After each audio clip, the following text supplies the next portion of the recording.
उर्दू की मैं बेटी हूँ, मेरा नाम गज़ल है। उर्दू की मैं बेटी हूँ, मेरा नाम गज़ल है। लब फूल के जैसे है, मेरी आँख कवल है। आदाब नाजरीन, मैं हूं आसिफ खान। सफ़र गज़ल का जारी है और इसी के साथ गज़ल के बारे में कीमती मालूमात आप तक पहुंचाने का सिलसिला भी जारी है। जैसा कि हम आपको बता चुके हैं कि गज़ल गोई ईरान से हिंदुस्तान आई और शुरुआती दौर फ़ारसी में गज़ल कहने का रहा। जब उर्दू का फ़रोग़ हुआ तो उर्दू शायरी में गज़ल को मरकज़ी हैसियत हासिल हुई। तो मज़ीद आगे बढ़ने से पहले आपको उर्दू के बारे में कुछ दिलचस्प हक़ाइक़ बताते चलें। उर्दू ने कई सौ साल पहले हिंदुस्तान में ही आँख खोली। जिस ज़माने में हिंदुस्तान में तुर्की, ईरान, अफ़गानिस्तान और अरब ममालिक से लोग आकर बसना शुरू हुए और उनका मेल मिलाप जब यहाँ की मकामी आबादी से हुआ तो बातचीत सिर्फ इशारों तक ही महदूद नहीं रही। इंसानी जज्बात ने अपने इजहार के लिए नया पैकर तलाश कर लिया। इस पैकर में हिंदुस्तान की कदीम ज़बानों यानी संस्कृत, पाली, प्राकृत, पंजाबी और सिंधी ज़बानों के अलावा मकामी बोलियों के अल्फाज भी शामिल हो गए और तुर्की, अरबी, फ़ारसी और पश्तो ज़बान के अल्फाज भी मिल गए। इस तरह एक नई बोली वजूद में आई। इसको शुरू में ज़बान हिंदी, हिंदवी, हिंदुस्तानी और ज़बान दहलवी भी कहा गया। फिर इसको रेख्ता कहा जाने लगा। उर्दू को उर्दू के नाम से कई सदियों के बाद पहचाना गया। उर्दू असल में तुर्की ज़बान का लफ्ज़ है जिसका मतलब होता है लश्कर या कैंप, और जब हम उर्दू ज़बान कहते हैं तो इसका मतलब होता है लश्करी ज़बान, यानी किसी फ़ौजी कैंप या छावनी में बोली जाने वाली ज़बान। लेकिन सच्चाई ये है कि उर्दू एक ऐसी ज़बान है जो आपस में मेल जोल की वजह से वजूद में आई। इसके लिए मैं यही अर्ज़ करूँगा कि फ़ारसी जो है वो खवास की ज़बान थी, ख़ास लोगों की ज़बान थी। जैसे संस्कृत के ख़ास तबके की ज़बान रही है, अवामी बोली तो नहीं थी। उस ज़माने में जब संस्कृत का दौरा था और बेहतरीन अदब लिखा गया संस्कृत में, जो कि वर्ल्ड लिटरेचर में जिसको शामिल किया जाता, लाजवाब काबिल फ़ख्र अदब लिखा गया संस्कृत में उस ज़माने में। लेकिन आम लोगों की जो बोलचाल की ज़बानें थीं वो तो प्राकृत थी, वो अपभ्रंश थी और वो जो है पाली थी, ये ज़बानें थी। अरबियों में भी गज़लें हैं, फ़ारसी में भी गज़लें हैं, हिंदवी में जो हिंदवी कलाम जिसको वो हिंदवी, ना वो दक़ीक़ उर्दू ना वो दक़ीक़ हिंदी जो संस्कृत से निकली हो या वो उर्दू जो अरबी फ़ारसी से निकली हो, बल्कि हिंदवी खड़ी बोली ब्रिज भाषा से निकली है। उस ज़बान में गज़लियात कही गई हैं। हज़रत अमीर खुसरो ने गज़ल कही। गज़ल मीन्स एक बहर के साथ शायरी। आवाज़ की पटरी पर गज़ल दौड़ रही है, ये नहीं होना चाहिए। अल्फाज की पटरी पर गज़ल दौड़ रही है, मतलब लफ्ज़ों में खुद आहंग होना चाहिए। इसीलिए बड़े मुनासिबात से जोश को क्यों कहते हैं गज़ल का बादशाह? इसे कहते हैं कि जोश के सामने अल्फाज जो हैं वो हाथ बांध के खड़े रहते थे, कहते थे मुझे इस्तेमाल करो। इसलिए कि शायर उसी को इंतखाब करेगा जिसके अंदर सौती आहंग बड़ा खूबसूरत हो और बहुत मुनासिब हो। जहाँ मुनासिबात होती है वहीं उसका इस्तेमाल होता है। नाजरीन, इस कीमती मालूमात के बाद आइए अब आपको सुनवाते हैं उर्दू की कदीम शायरी के कुछ नमूने। गोरी सोहे सेज पर सो मुख पर डारो केस, गोरी सोहे सेज पर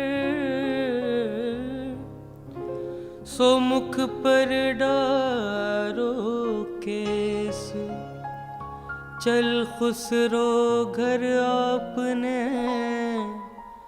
सांझ भई चहूँ देस, सांझ भई चहूँ देस। तो नाजरीन, आपने आज देखा उर्दू ने किस तरह और किन मनाजिल से गुजरकर एक बोली से एक ज़बान का दर्जा हासिल किया। और अब हम आपको ले चलते हैं प्रोग्राम के अगले हिस्से में, जहां आपकी मुलाकात कराएंगे मौजूदा दौर के एक बड़े शायर से। सुनवाएंगे उनकी गज़ल किसी मुतरन्निम आवाज़ में भी। सफ़र गज़ल का जारी है और अब हम पहुंच चुके हैं उस मंजिल पर जहां आपकी मुलाकात होगी एक बड़े शायर से। तो आज हमारे साथ हैं उर्दू के एक और नामवर शायर जनाब महराज फैज़ाबादी साहब। यूं कहा जाए कि ये फ़ख्र का मकाम है कि इस दौर के मुमताज़ शायर महराज फैज़ाबादी आज हमारे साथ हैं तो बेजाना होगा। महराज फैज़ाबादी के कलाम की खुसूसियत ये है कि चाहे वो तहतुल लफ्ज़ पढ़ा जाए या तरन्नुम से, उसकी शीरनी ज़रा भी मुतासिर नहीं होती। आज महराज फैज़ाबादी उर्दू अदब का एक ऐसा नाम बन चुका है जिसको हटाकर आज के दौर की गज़ल की तारीख़ लिखना नामुमकिन हो गया है। किसी भी शायर की ज़िंदगी आसान नहीं होती। कहते हैं मुश्किल और दुश्वार रास्तों से गुजर कर ही शायरी का अजीम फ़न नसीब होता है। आइए नाजरीन जानते हैं महराज फैज़ाबादी साहब की इब्तदाई ज़िंदगी के बारे में खुद उन्हीं की ज़बान से। मुझे खुद ही याद नहीं कि मैंने कब लिखना शुरू किया। मैं तो फैज़ाबाद ज़िले के एक बहुत छोटे से गांव में पैदा हुआ था और मेरा ख्याल है कि हाई स्कूल तो नहीं मगर मैं अपने गांव का पहला इंटरमीडिएट हूं और पहला ग्रेजुएट हूं। वरना वहाँ लोग उर्दू बोलते नहीं थे। हम तो आज भी अवधी बोलते हैं अपने गांव में, हम उर्दू नहीं बोलते वहाँ। तो कोई तसव्वुर ही नहीं था शायरी का, हम जानते भी नहीं थे कि शायरी क्या होती है। वो तो कहिए कि मेरे गांव के करीब एक गांव है, वहाँ जब मैं छठी जमात का तालिब इल्म था तो मुशायरे कई साल हुए लगातार। तो मेरे वालिद मुझे लेके चले गए। हाफ़ज़ा मेरा अच्छा था, मुझे सबकी गज़लें याद हो गईं और उसके बाद मैंने गुनगुनाना शुरू कर दिया। और बाई द टाइम के मैं लखनऊ आके बीएससी ज्वाइन करूं, अच्छा लखनऊ का उस ज़माने में माहौल भी बहुत अच्छा था। हर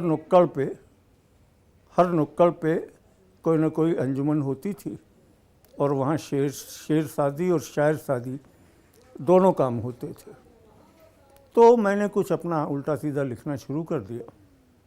उस्ताद कोई नसीब नहीं हुआ, खुदरा हूँ, जो कुछ भी कहता रहा हूँ आज तक खुद कहता रहा हूँ। महराज साहब को एक अरसे से लोग सुनते और पढ़ते आ रहे हैं। उन्होंने अपनी आंखों से हालात को बदलते देखा है। महराज साहब से ही जानते हैं कैसा रहा गज़ल का ये सफ़र।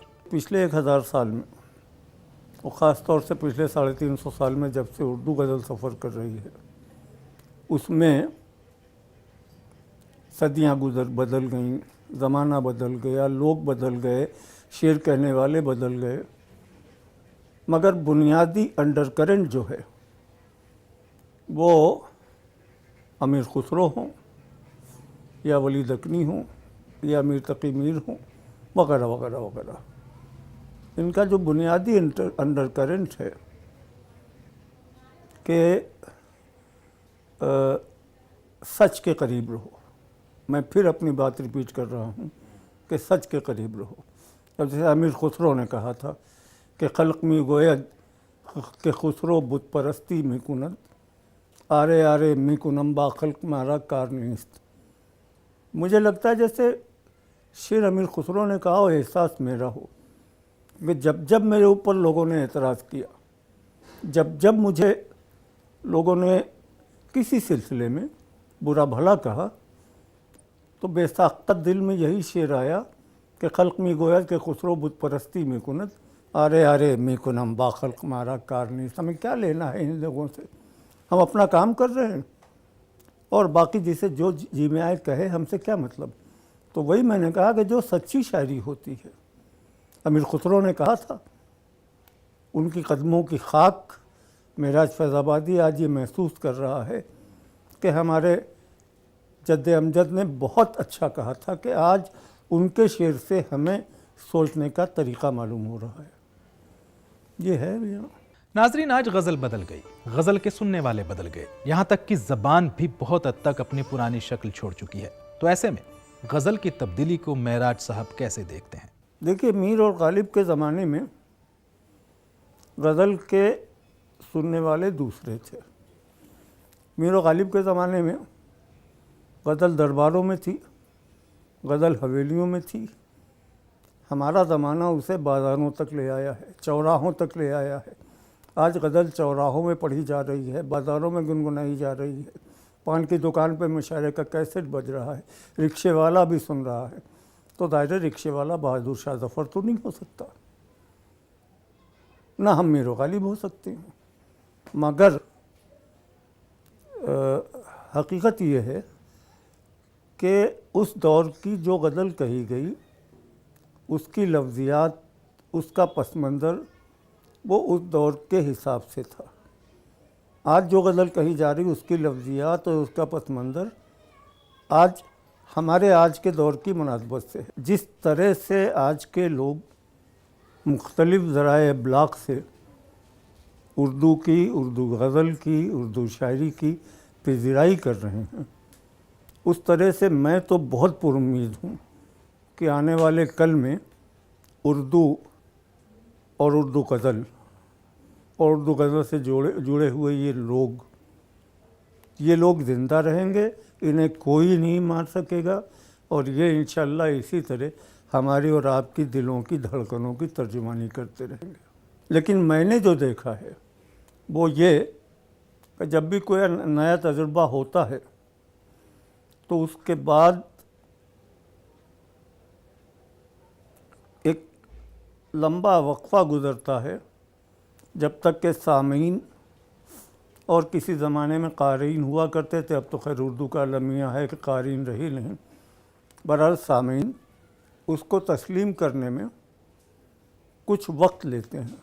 जो मेरा तजुर्बा है उसे एकदम से तस्लीम नहीं कर लेते।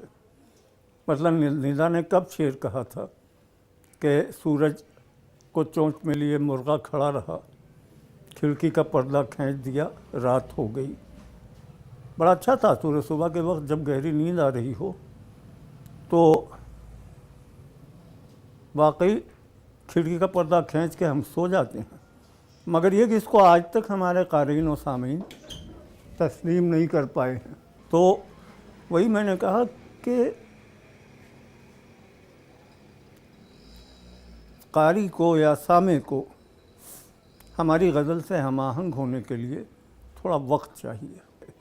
आज की गज़ल अगर हम बहादुर शाह ज़फ़र के दरबार में पढ़ेंगे तो भगा दिए जाएंगे, और बहादुर शाह ज़फ़र के दरबार में जो गज़ल पढ़ी जाती थी वो गज़ल अगर आज हम मुशायरों में या बाज़ारों में या चौराहों पे गुनगुनाएंगे तो लोग हमें भगा देंगे। क्या बहादुर शाह ज़फ़र के दरबार में आखिरी यादगार मुशायरा जो हुआ था, एक शायर आए थे, गज़ल पढ़ी थी कि शमा भी, गुल भी है, बुलबुल भी है, परवाना भी, रात की रात ये सब कुछ है, सहर कुछ भी नहीं। ठीक है, बहुत अच्छा शेर है, लाजवाल शेर है, मगर ये कि आज आप जाके देखिए किसी भी महफिल में आप ये शेर पढ़ के देखिए, उसको तो छोड़िए कि मुद्दा उनका है अपने आलम तकरीर का, कागज़ी है पैरहानर पे करे तस्वीर का। इसको तो समझने के लिए कुछ दिन पढ़ने की ज़रूरत पड़ेगी। मैं तो इसकी बात कर रहा हूँ जो शाह ज़फ़र के दरबार में गज़ल पढ़ी गई, इसको भी आज का आदमी नहीं तस्लीम करेगा। मगर ये कि ठीक है, वो उनका ज़माना था, वो उस हिसाब से शेर कह रहे थे, ये हमारा ज़माना है, हम अपने हिसाब से शेर कह रहे हैं, और दोनों अपने अपने समाज की तर्जुमानी कर रहे थे। वो भी कर रहे थे, हम भी कर रहे हैं। नाजरीन, उम्मीद है कि मेराज साहब के अफकार और ख़यालात से आपकी इल्मी बसीरत में कुछ तो इजाफा हुआ होगा।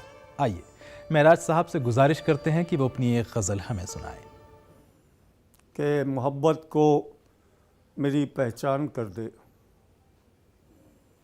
मोहब्बत को मेरी पहचान कर दे, मेरे मौला मुझे इंसान कर दे।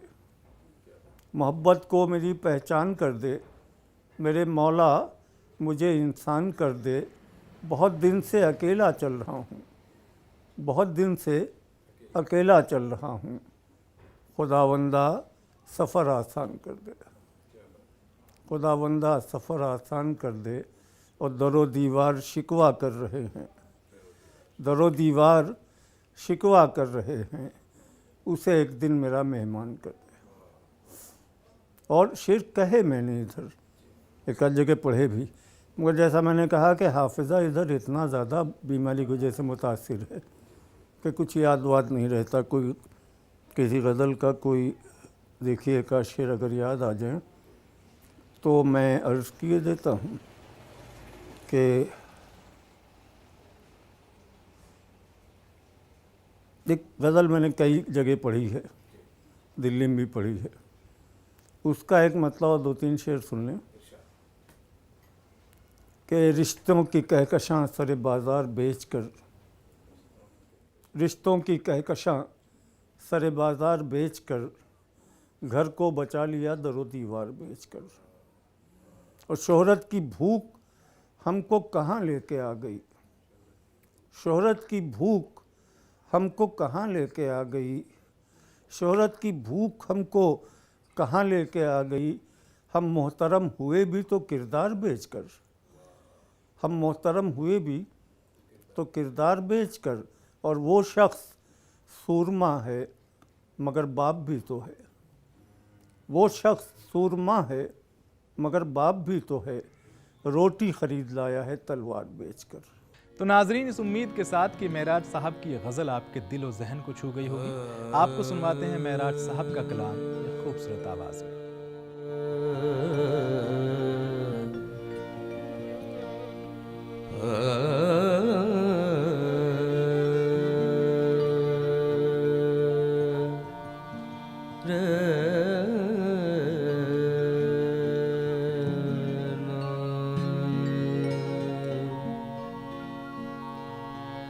जिंदगी अपनी रफ़ाक़त का सिला मांगे है, जिंदगी अपनी रफ़ाक़त का सिला मांगे है। अब तो दिल तर के ताल्लुक़ की दुआ मांगे, जिंदगी अपनी रफ़ाक़त का सिला मांगे है।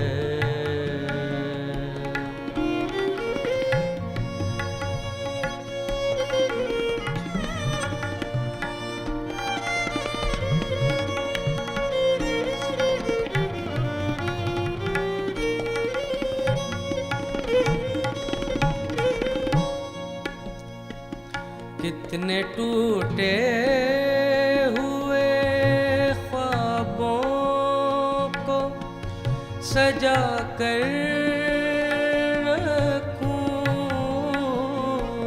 कितने टूटे टूटे टूटे टूटे, कितने टूटे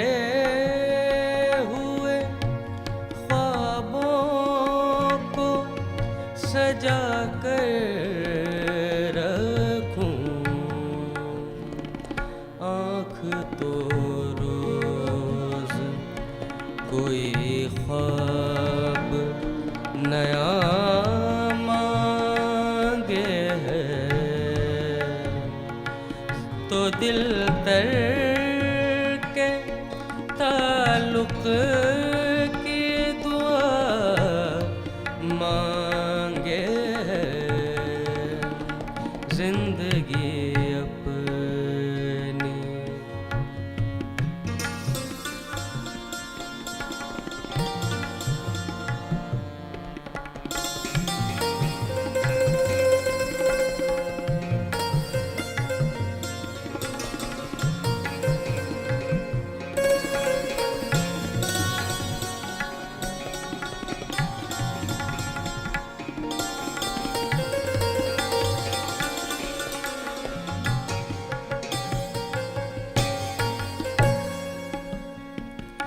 मौत से भागते रहना भी कोई जीना है, मौत से भागते रहना भी कोई जीना है। जिंदगी वही बेखौफ हवा मांगे है,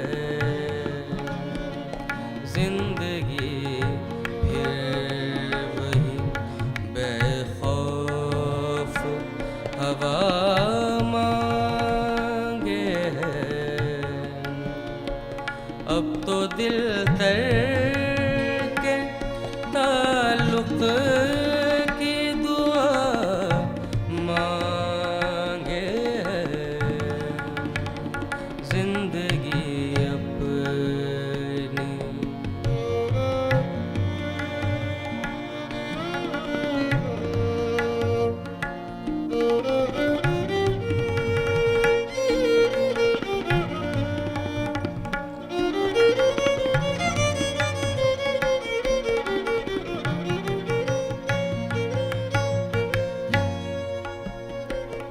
अब तो ये बार नदामत नहीं उठता यारों,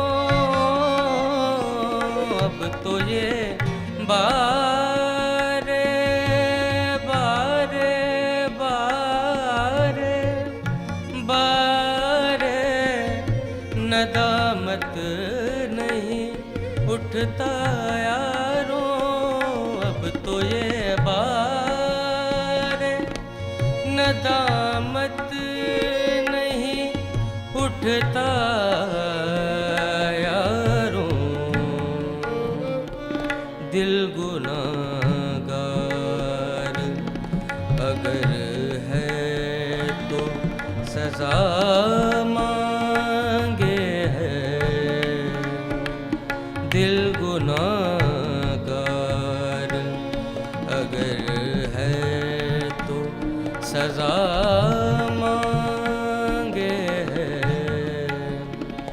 अब तो दिल तर के ताल्लुक की दुआ मांगे जिंदगी अपनी रफ़ाक़त का सिला मांगे